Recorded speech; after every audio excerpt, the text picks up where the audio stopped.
Evcol. The Death Bus by Simon James Collier.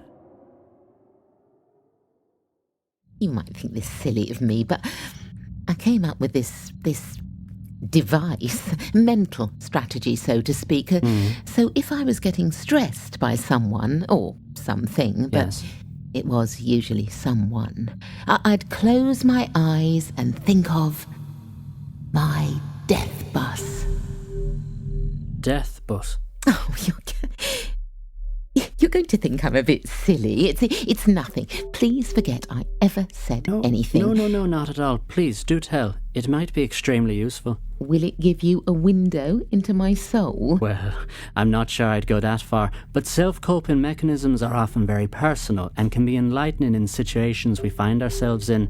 You coming to me and asking for my help. I think any means by which I can understand you better should be explored. Do you not think? Well, you are the doctor. You have all the certificates on the wall to prove it. It must have cost an absolute fortune to get all these framed. And you've gone for the cream border mount as well. Very professional. But why don't you tell me about the death bus? Digress, yes, again. Right. My death bus. Well, it's simply this.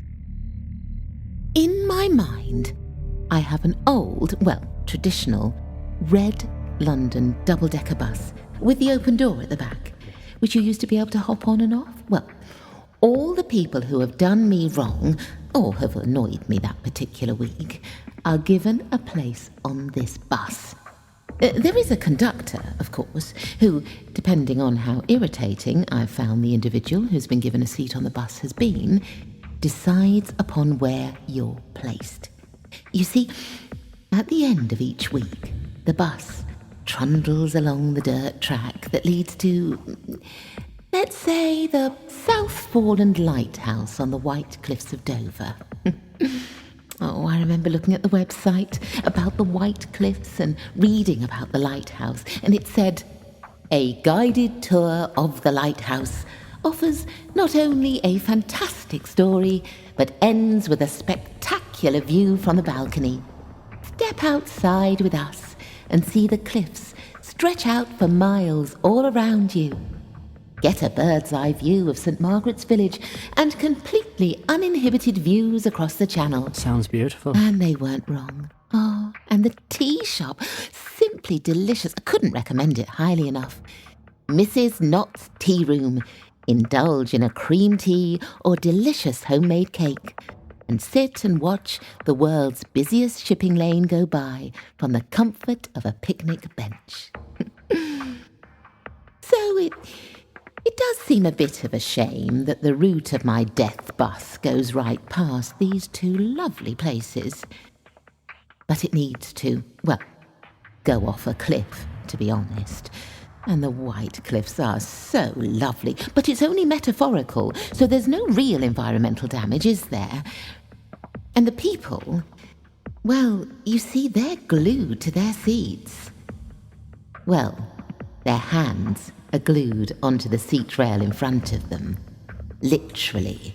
So if they pull hard, they'll rip off their flesh, which one or two have done, in my mind, of course, causing great upset to their fellow passengers and spraying blood everywhere as a couple have nicked their veins, again in my mind, of course. And then the bus goes over the cliff and I'll have a photo taken of their faces. It's a camera, like they have at Alton Towers or Chessington World of Adventures, where they take a photo of you riding the Vampire or Ramesses' Revenge, so everyone looks so shocked and frightened. Well, they would, wouldn't they? If they're about to plunge to their deaths. And the seat allocation, oh yes, that well. Those people who have been particularly repugnant are seated towards the rear of the upper deck, so they see all those in front of them smashed to pieces before their turn comes. I see. You're very specific in your description. You must have thought at great length about this death. Death bus, yes. Well, it took me a little while to create it, but as I sorted out the details, I became so much calmer.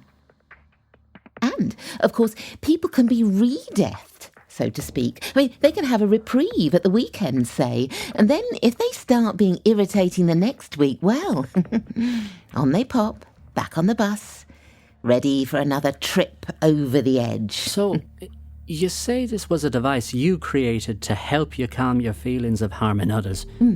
If that's the case, then why did you, as you yourself have admitted to me, feel the need to take this one step further and actually kill people? This was an Evcol Entertainment Clockwork Digital Studios original production, a part of the On Another Wavelength audio anthology series, featuring the voice talents of Samantha Boffin and Mitch Howell. Written, directed and produced by Simon James Collier. Series created and co-produced by Dechanel. Soundscape design, Zachary Elliott-Hatton. Engineer, Ben Robbins. Recorded at Umbrella Sound.